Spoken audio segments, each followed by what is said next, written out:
Hey guys, check out what I found. This is a pretty decent haul of gold that I picked up from a flea market. And before I move into the pieces, telling you what they're worth and what they are, let me just give a quick background. So I typically browse bins, whether it's filled with miscellaneous junk, jewelry, etc. And when I walked up to this table that the lady had set up, the first thing I saw was this piece right on top.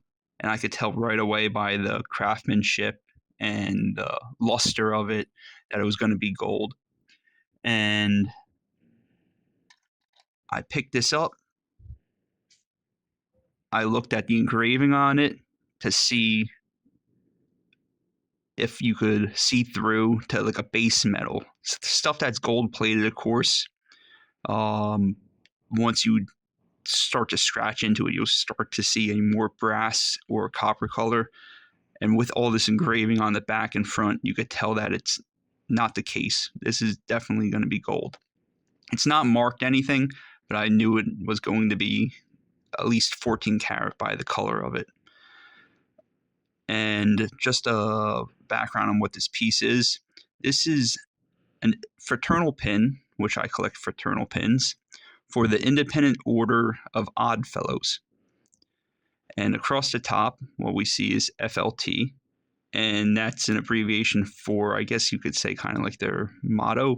It's friendship, love, and trust. This seems like it was some kind of award given out to the person. The back is engraved, presented to W.H. Staley, PG, and the date of July 1902. So this piece is, 122 years old.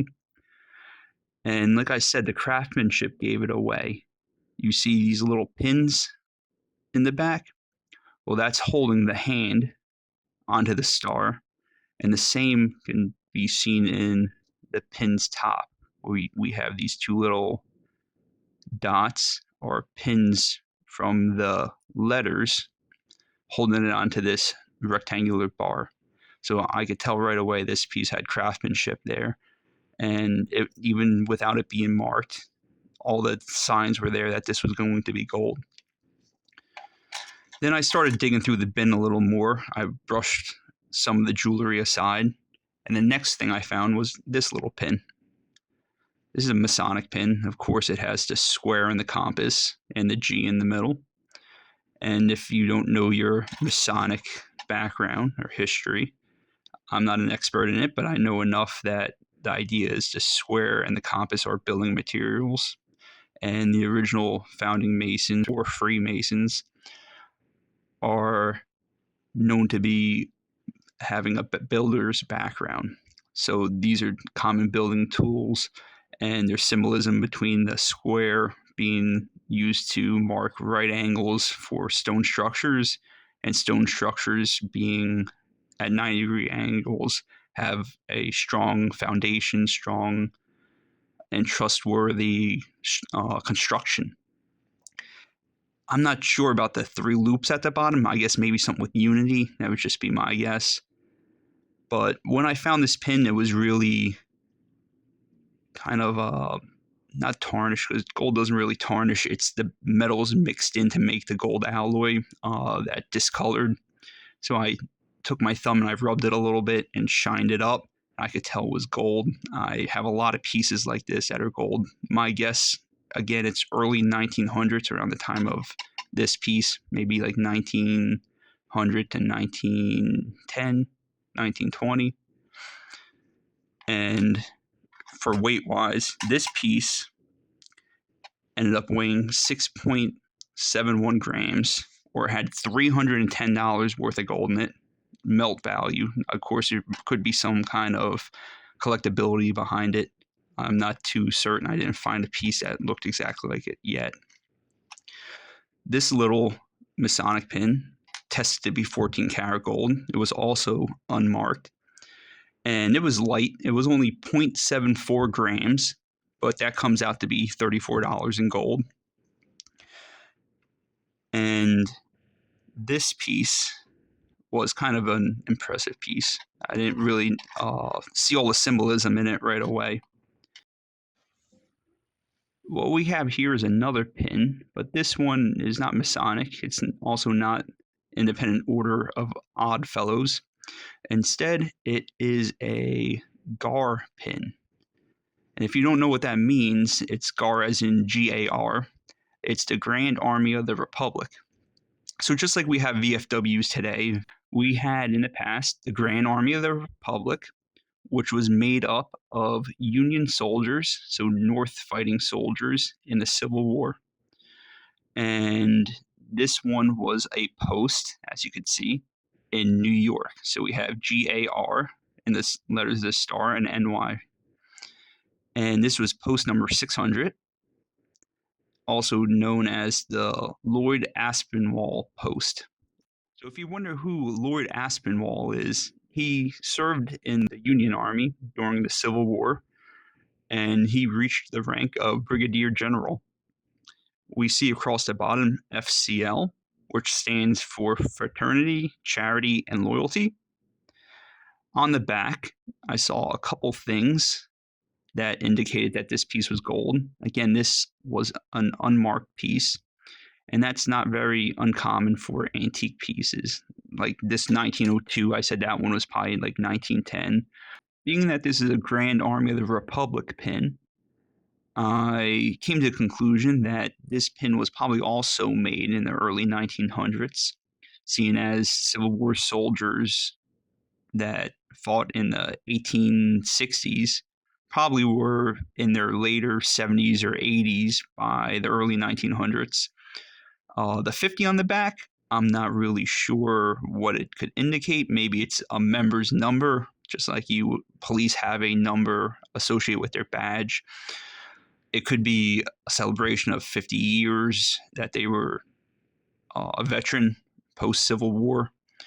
But again, just like the pins I saw on the back of this hand, I see the pins right above and below the 50, which indicates that it's holding on this star on the front side, which is a sign that it's a quality piece and that it's handcrafted instead of everything just being formed in one mold and then enameled, polished, etc.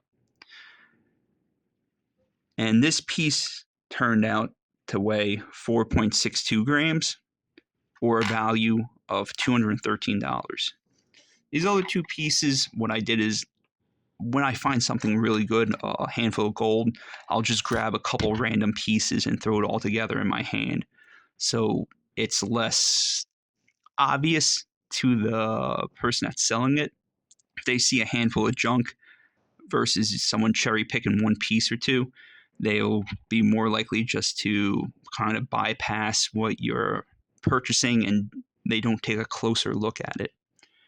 However, this lady saw what I had in my hand and she ended up wanting to take a closer look at it.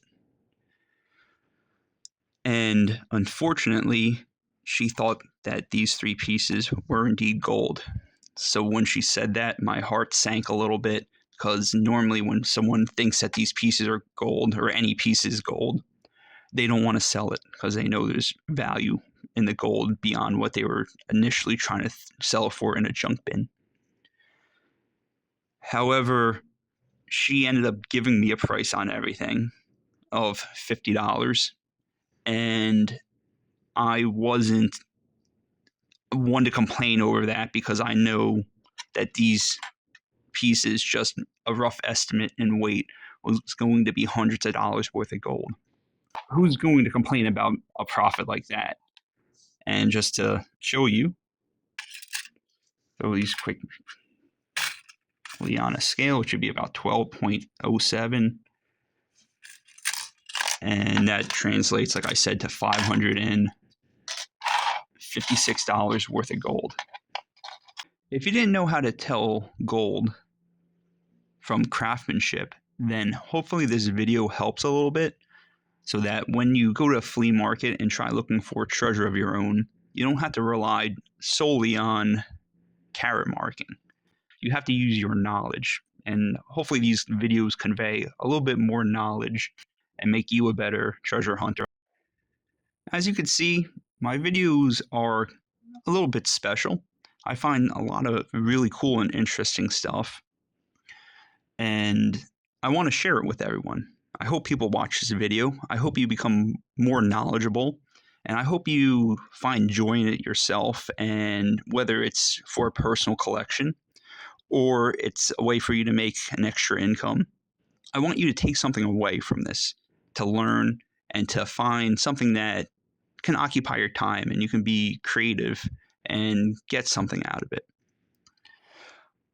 And now I want to challenge you to something. I want you to subscribe to me. Of course, subscribing costs nothing, but there's something a little bit special about subscribing. Like I said, I want to build creativity in people that watch my videos. I want to engage with people. And I plan on giving back to the people that watch my videos. I want to give away stuff. I want to give away silver. I want to give away gold. I want to give away antiques. Everything interesting, jewelry, you name it. But I want to see whether people really enjoy these videos, whether people want to keep watching them and, again, want to communicate with me. And subscribing is a great way to show that you want to engage with me. My plan is at certain following points or subscriber points, say like 100 subscribers, I'm going to give something away. I guess now it's going to be something, I wouldn't say small, but it's not going to be great in value. Maybe it's like a silver walking Liberty $50. And from there, keep going up. 250 subscribers, I'll give something else away, 500, etc. At 1,000, I want to give away some gold. Subscribe, and I want you to hold me to it. I want you to call me out and say, listen, your 100 subscribers is almost there. You're going to have to be giving something away. You got to be a man of your word, and I'll do it. So follow along, engage with me, and see what else I have to share with you.